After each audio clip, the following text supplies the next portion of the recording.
Hello everyone, welcome to my YouTube channel anti net classes. कैसे हो आप सब? गुड। ओके। तो आज मैं आपके सामने टॉपिक डिस्कस कर रही हूँ, दैट इज़ लर्निंग डिसेबिलिटीज़। तो ये बहुत ज़्यादा इंटरेस्टिंग टॉपिक होने वाला है। ये हमारे पेपर 1 की unit first, that is teaching aptitude. तो उसमें से ही बहुत ज़्यादा इंटरेस्टिंग टॉपिक आज हमने यहाँ से इसको लिया है। तो इसी को आज हम समझने वाले हैं। तो इस टॉपिक में से बहुत बार एंटी नेट क्वेश्चन पूछ चुका है और आगे भी पूछ सकता है। तो वीडियो के साथ बने रहिए, वीडियो को एंड तक देखिएगा, बीच में से वीडियो को नहीं छोड़िएगा, क्योंकि अधूरा ज्ञान जो है वो काफ़ी डेंजरस होता है। ठीक है, तो जल्दी से वीडियो को शुरू करते हैं। तो लर्निंग डिसेबिलिटीज़ क्या होता है? तो लर्निंग डिसेबिलिटीज़ जो है वो that is describe a group of disorders that affect how someone learn. तो कोई कैसे चीज़ों को लर्न करता है, तो उसी चीज़ को ये कुछ डिसऑर्डर्स का ग्रुप होता है, तो उसी को ही ये अफेक्ट करता है कि कोई किस तरह से लर्न करता है। तो ये कुछ ग्रुप ऑफ डिसऑर्डर्स होते हैं, वो उसकी लर्निंग स्किल को अफेक्ट करते हैं negatively. When you have a learning disability, you have difficulty in reading, writing, mathematics, listening and और स्पीकिंग। तो जब आपको लर्निंग डिसेबिलिटीज़ होती हैं, तो आप जो है वो रीडिंग में आपको प्रॉब्लम आती है, राइटिंग में प्रॉब्लम आती है, मैथमेटिक्स को सोल्व करने में बहुत ज़्यादा प्रॉब्लम आती है, लिसनिंग में प्रॉब्लम आती है, आपको बोलने में प्रॉब्लम आती है। ठीक है, तो ये लर्निंग डिसेबिलिटीज़ हो जाती हैं। उसके बाद है टाइप्स ऑफ लर्निंग डिसेबिलिटीज़ या डिसऑर्डर्स। तो मैक्सिमम टाइम्स जो है वो इसके टाइप्स में से ही क्वेश्चन आया है, क्योंकि वहीं में से क्वेश्चन जो है वो बनता है और वहीं से क्वेश्चन बनेगा भी। तो देख लेते हैं, ये काफ़ी इम्पोर्टेंट है। तो फर्स्ट वन है डिसलेक्सिया। तो डिस का मीनिंग हो जाता है डिसऑर्डर या डिसेबिलिटी, और लेक्सिया को हम कहते हैं रीडिंग। तो लर्निंग डिसेबिलिटी इन रीडिंग। तो dyslexia is a learning disorder that affects your ability to read, spell, write और स्पीक। तो डिसलेक्सिया एक डिसऑर्डर है जो कि आपकी किसी चीज़ को रीड करने की, उसको स्पेल करने की, राइट और स्पीक करने की जो स्किल है, एबिलिटी है, उसको जो है वो अफेक्ट करता है। ठीक है, the kids who have it are often smart and hard working. तो जिन स्टूडेंट्स को ये होता है डिसलेक्सिया, तो वो वैसे तो बहुत स्मार्ट और हार्ड वर्किंग होते हैं, बट कई बार उन्हें जो है वो लेटर्स को जो है वो उसको कनेक्ट करने में प्रॉब्लम फेस करनी पड़ती है। तो दो टाइप्स की लर्निंग डिसेबिलिटी होती है रीडिंग में। फर्स्ट वन होती है जब प्रॉब्लम आती है स्टूडेंट को, जो वर्ड्स हैं, साउंड हैं, लेटर्स हैं, तो उनकी रिलेशनशिप को अंडरस्टैंड करने में प्रॉब्लम आती है। और दूसरी होती है जब जो स्टूडेंट है तो उसे पैराग्राफ या फ्रेसेस दिए होते हैं, तो वहाँ पे उसके मीनिंग को, वर्ड्स के मीनिंग को ग्रास्प करने में उसको प्रॉब्लम फेस करनी पड़ती है। That is learning disability.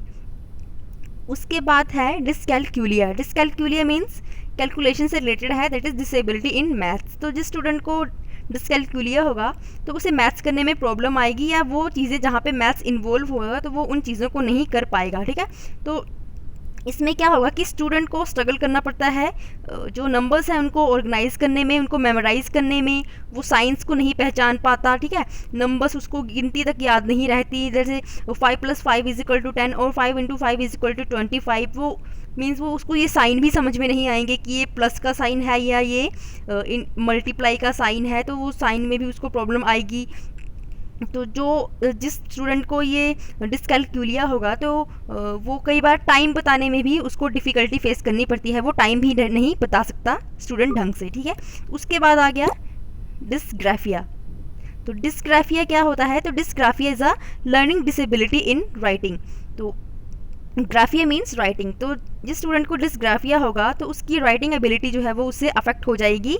तो उसमें बच्चे की जो हैंड राइटिंग है काफ़ी पुअर होगी, उसकी स्पेलिंग मिस्टेक्स हो जाएंगी, और वो अपने जो थॉट्स हैं उनको पेपर पर नहीं लिख पाएगा। बिकॉज आप किसी चीज़ को लिखते हो तो उसके लिए आपका जो माइंड से सेटिंग है या फिर इंफॉर्मेशन प्रोसेसिंग स्किल है वो काफ़ी सफिशेंट, काफ़ी मीन्स वो प्रोसेस जो स्किल है वो होनी चाहिए, तभी आप जो है वो अपने थॉट्स को लिख सकते हो। जब आप उनको अच्छे ढंग से सोचोगे, उनको जो प्रोसेसिंग स्किल है वो आपकी सही होगी, तभी आप चीज़ों को लिख पाओगे। बट जो स्टूडेंट इस डिसऑर्डर से अफेक्टेड होगा तो उसकी ये चीज़ बहुत ज़्यादा, ये स्किल बहुत वीक हो चुकी होगी, और उसको क्या होगा कि वो उन चीज़ों को नहीं समझ पाएगा। और ठीक है, तो ये हो गया। उसके बाद आ गया learning disability in motor skill, that is dyspraxia. तो dyspraxia also known as developmental coordination disorder, DCD, is a common disorder that affects your movement and coordination. तो बेसिकली ये आपके जो कोऑर्डिनेशन से रिलेटेड जो भी आप काम करते हो, तो वो काम करने में स्टूडेंट को प्रॉब्लम आती है। तो dyspraxia does not affect your intelligence, ये आपके इंटेलिजेंस को अफेक्ट नहीं करता है, but it make daily life more difficult for you, but आपकी जो डेली लाइफ है वो काफ़ी डिफ़िकल्ट हो जाती है। It can affect your coordination skills such as task requiring balances, वो उन टास्क को करने में आपको प्रॉब्लम होगी जहाँ पे बैलेंस की रिक्वायरमेंट होगी, आपको बैलेंस करना पड़ेगा, जैसे प्लेइंग स्पोर्ट्स हो गया या फिर learning to drive a car. जब आप कार ड्राइव करते हो तो आपको कोऑर्डिनेशन की बहुत ज़्यादा ज़रूरत पड़ती है, ठीक है। तो ऐसे काम करने में ये लोग जो हैं वो काफ़ी प्रॉब्लम फेस करते हैं। और उसके बाद आ गया learning disability in language, that is aphasia या डिसफेसिया। तो dysphasia is a language disorder. तो ये लैंग्वेज से रिलेटेड डिसेबिलिटी होती है। तो इसमें क्या होता है कि जो आपके थॉट्स हैं, ठीक है, जो आपके स्पोकन लैंग्वेज जो है वो काफ़ी, जो आपका ब्रेन है तो वो आपके थॉट्स को उनको बोलने में हेल्प करता है, उनको जो है वो स्पोकन लैंग्वेज में टर्न करने में हेल्प करता है आपका ब्रेन, बट वो काफ़ी डैमेज हो जाता है और वो प्रॉपरली जो है वो फंक्शन नहीं कर पाता है। तो इस सिचुएशन को कहा जाता है डिसफेसिया। तो जो पीपल होते हैं तो उन्हें क्या होता है कि उन्हें वर्बल कम्युनिकेशन में डिफ़िकल्टी आती है, उनको बोलने में डिफ़िकल्टी आती है, वो हो सकता है उनकी उस तरह से फ्लुएंसी ना बन पाए बात करने में। Signs of a language based learning disorder involves problem with verbal language skills such as ability to retell a story and the fluency of speech as well as the ability to understand the meaning of words, parts of speech and direction etcetera. तो इसमें क्या होता है कि student की जो verbal language skill होती है वो काफ़ी, उसको उसमें प्रॉब्लम आती है, वो स्टोरी नहीं बता सकता या फिर वो उसकी जो स्पीच है उसमें फ्लुएंसी नहीं बनेगी, वो रुक रुक के बात करेगा, जैसे अटक के बात करेगा, एंड उसको वर्ड्स की मीनिंग समझ में नहीं आएगी, वो पार्ट्स ऑफ स्पीच नहीं बता सकता, वो डायरेक्शन बताने में अनेबल रहेगा। ओके, तो उसके बाद है ऑडिटरी प्रोसेसिंग डिसऑर्डर। तो इसे एपीडी भी कहा जाता है। तो professionals may refer to the ability to hear well as auditory processing skill. जब आप अच्छे ढंग से सुन पाते हैं तो उसे ऑडिटरी प्रोसेसिंग स्किल कहा जाता है या receptive language. The ability to hear things correctly greatly impacts the ability to read. जो आपकी चीज़ों को सुनने की जो एबिलिटी है वो आपकी लिखने या चीज़ों को रीड करने की एबिलिटी को बहुत बुरी तरह से इम्पैक्ट करता है, ठीक है, और उसको स्पेल करने में। And in ability to distinguish subtle differences in sound or hearing sounds at the wrong speed make it difficult to sound out words and understand the basic concepts of reading and writing।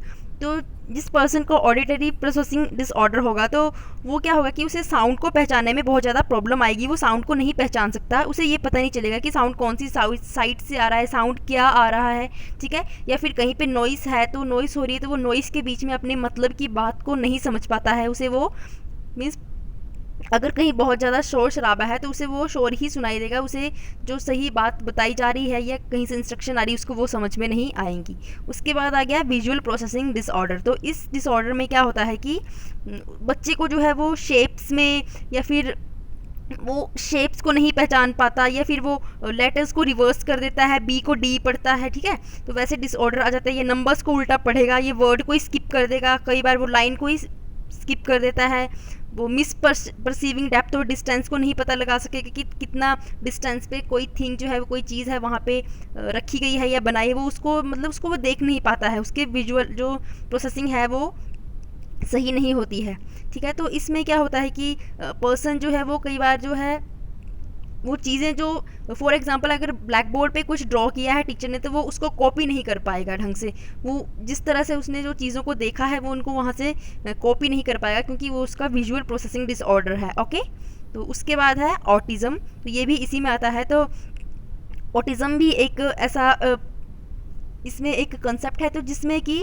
जो बच्चे का जो skill development है तो वो developmental disorder है, means उसकी development नहीं हो पाती है।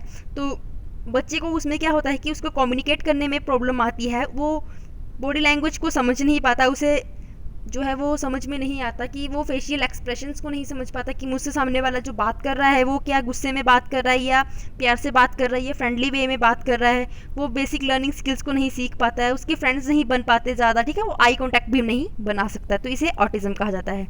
कुछ और डिसऑर्डर्स भी हैं जो लर्निंग को डिफ़िकल्ट बनाते हैं, that is ADHD, that is attention deficit hyper activity disorder, ADHD। तो इसमें क्या होगा, जैसे कि यहाँ पे दिख रहा है अटेंशन, तो इसमें क्या होगा कि पर्सन को जो है वो उसको एक जगह टिक के नहीं बैठ सकता, उसको वो फोकस नहीं रह पाता बच्चा जिसे ये डिसऑर्डर होगा।